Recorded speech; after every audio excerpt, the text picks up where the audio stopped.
अब तेलंगाना आज़ादी की ताज़ा हवा में सांस ले रहा है। गवर्नर का पहले मुश्तरका इजलास से खिताब। तेलंगाना की गवर्नर डॉक्टर तमिसाई सुंदरराजन ने तेलंगाना कानून साज असम्बली और कानून साज कौंसिल के पहले मुश्तरका इजलास से खिताब करते हुए हालिया इंतखाबात में अवाम के प्यार और मोहब्बत से मुंतखब होने वाली हुकूमत और ऐवान के तमाम अरकान को दिली मुबारकबाद पेश करते हुए तवक्को ज़ाहिर की है कि उनका ये सफ़र नतीजा खैज़, इत्मीनान से भरपूर, फ़तेहमंद और यादगार साबित होगा।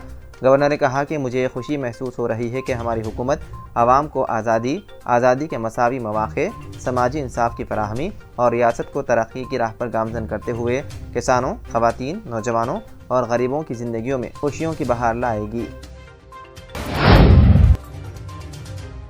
तेलंगाना के वज़ीर आला ए रेवंत रेड्डी ने कहा कि TSPSC में पर्चों के अफशा और अहलियत इम्तिहानात के इनेकाद में नाकामियों के मौजू का बरसर खिदमत जज के ज़रिए तहक़ीक़ात कराई जाएगी। मीडिया से बात करते हुए रेवंत रेड्डी ने कहा कि इस सिलसिले में chief justice Telangana state high court के नाम मकतूब तहरीर करते हुए बरसर खिदमत जज की खिदमत फराहम करने की ख्वाहिश की जाएगी। चीफ मिनिस्टर ने कहा कि हुकूमत रियासती ख़जाने पर इजाफी बोझ डाले बगैर मौजूदा वसाइल को इस्तेमाल करते हुए अपने काम को अंजाम देगी। उन्होंने वादे किया है कि वो अपने काफिले में मौजूद कारों को तब्दील नहीं करेंगे और प्रगति भवन व असम्बली की इमारतों का मुमकिन हद तक बेहतर अंदाज में इस्तेमाल किया जाएगा। तेलंगाना हुकूमत ने ताज़ा तरीन अहकाम जारी करते हुए टी-वर्क्स के CEO को ओहदे से बर्खास्त करने का फैसला किया। टी-वर्क्स के CEO संजय कारमपुरी को ओहदे से बर्खास्त कर दिया गया। आज हुकूमत की जानिब से जारी करदा अहकाम के मुताबिक टी-वर्क्स, टी फाइबर और इलेक्ट्रॉनिक्स के डायरेक्टर के ओहदे पर फायद संजय को ओहदे से बर्खास्त कर दिया गया। शुरू में हुकूमत ने संजय कारमपुरी से ओहदे से मुस्तफ़ी हो जाने की अपील की थी, ताहम संजय ने उस अपील को नज़रअंदाज कर दिया, जिसके बाद उन्हें ओहदे से बरतरफ कर दिया गया। जिले कलेक्टर सिद्दीपेट के सिक्योरिटी गार्ड ने खुदकुशी से कबल अपनी बीवी और 2 बच्चों को गोली मारकर हलाक कर दिया। जिले के चिन्नागुड्डूर मंडल के मौजे रामुनीपेट में जुमे के रोज ये वाक़या पेश आया। पुलिस के मुताबिक 35 साल पुलिस कांस्टेबल आकोला नरेश जिले कलेक्टर प्रशांत जीवन पाटिल के गनमैन के तौर पर काम कर रहा था। नरेश ने पहले अपनी अहलिया 30 साल चैतन्या, 6 साल फरजंद रेवंत और 5 साल हिमाश्री पर पिस्तौल से फायरिंग कर दी। बादना उसने अपनी गन से खुद को गोली मारकर खुदकुशी कर ली। बताया जाता है कि नरेश जुमे को नौकरी पर नहीं गया था और वो मकान में मुकीम था। फायरिंग की आवाज़ सुनकर पड़ोसी फौरी पहुंचे तो देखा कि चारों खून में लथपथ फर्श पर पड़े थे। मुकामी अफराद के मुताबिक नरेश ऑनलाइन सट्टा खेलने का आदी था और उसने दूसरों से भारी कर्ज ले रखा था। ताहम पुलिस मुख्तलिफ जावियों से तहकीकात में है मसरूफ। मथुरा में श्री कृष्ण जन्मभूमि मामले में सुप्रीम कोर्ट से मुस्लिम फरीक को राहत नहीं मिली। मथुरा में श्री कृष्ण जन्मभूमि मामले में सुप्रीम कोर्ट से मुस्लिम फरीक को झटका लगा। सुप्रीम कोर्ट ने कोर्ट कमिश्नर सर्वे से मुतालिक इलाहाबाद हाई कोर्ट के फैसले को बरकरार रखा। सुप्रीम कोर्ट में अब अगली समाअत 9 जनवरी को होगी। ख्याल रहे कि इलाहाबाद हाई कोर्ट ने एक दिन पहले ही मथुरा में वाक़े शाही ईदगाह मस्जिद के कोर्ट कमिश्नर सर्वे को मंजूरी दे दी थी। उत्तर प्रदेश के सोनभद्र में दूधी सीट से बीजेपी रुकन असम्बली राम दुलार गौंड को गुज़िश्ता रोज़ एक नाबालिग लड़की के साथ इस्मतरेज़ी के मामले में कसूरवार ठहराया गया था और आज सज़ा का ऐलान भी कर दिया गया।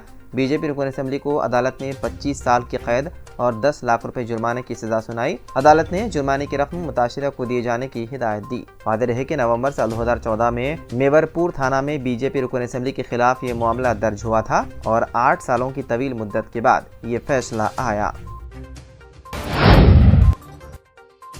आंध्र प्रदेश कानून साज कौंसिल के रुकन शेख साबजी की जुमे के रोज एक सड़क हादसे में मौत हो गई। इस अंदोहनाक हादसे की खबर मिलने के बाद सियासी व समाजी हलकों में गम की लहर दौड़ गई। आंध्र प्रदेश के वज़ीर आला वाई जगन मोहन रेड्डी ने MLC शेख साबजी की सड़क हादसे में हुई मौत पर शदीद अफसोस का इजहार किया और उनके अहल खाना से हमदर्दी भी जाहिर की। रिपोर्ट के मुताबिक रुकन असम्बली शेख साबजी की मौत जुमे के रोज मगरबी गोदावरी जिले के चिरुकोड़ा गाँव में एक कार हादसे के दौरान हो गई। 57 साल साबजी एलुरु से भीमावरम की तरफ जा रहे थे, तभी उनकी कार दोपहर तकरीबन 12:30 बजे एक दीगर गाड़ी से टकरा गई।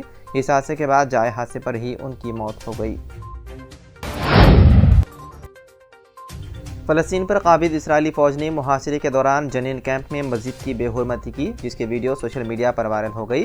रिपोर्ट के मुताबिक फ़लस्तीन के मकबूदा मगरबी किनारे के जनीन कैंप की एक मस्जिद की वीडियो सोशल मीडिया पर वायरल हुई, जिसमें देखा जा सकता है कि इसराइली फ़ौजी मस्जिद के अंदर अपनी इबादत कर रहे हैं।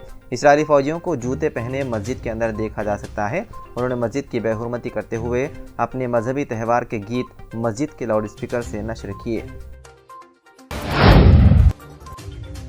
बैनुल-अक़वामी हिमायत के साथ या उसके बगैर भी जंग जारी रहेगी। इजरायली वज़ीर-ए-आज़म नेतन्याहू की हट धर्मी। इसराइल ने अपने हमजमाती अमेरिका की तरफ से बढ़ते हुए दबाव के पेश नज़र कहा कि वो गाज़ा जंग को बैनुल-अक़वामी हिमायत के साथ या उसके बगैर भी जारी रखेगा। रिपोर्ट के मुताबिक अक़वाम मुत्तहिदा की जनरल असम्बली की जानिब से जंगबंदी के लिए एक करारदाद की भारी अक्सरियत से हिमायत के अगले ही दिन गाज़ा पर मजीद हमले हुए और गाज़ा शहर, खान यूनुस और रफ़े में झड़पें शुरू हो गई। अमेरिकी सदर जो बाइडन ने कहा था कि दुनिया की अक्सरियत इस जंग की हिमायत कर रही है, लेकिन वो अंधाधुन बमबारी से इस हिमायत को खो रहे हैं। इजरायली वज़ीर ख़ारजा एली कोहन ने कहा कि इसराइल हमास के ख़िलाफ़ बैनुल-अक़वामी हिमायत के साथ या उसके बगैर भी जंग जारी रखेगा। पाकिस्तान के शुमाल मगरबी सूबे खैबर पख्तूनख्वा में जुमे की सुबह 2 अलग अलग हमलों में एक पुलिस एहलकार और 2 नीम फौजी एहलकार हलाक और 7 दीगर जख्मी हो गए।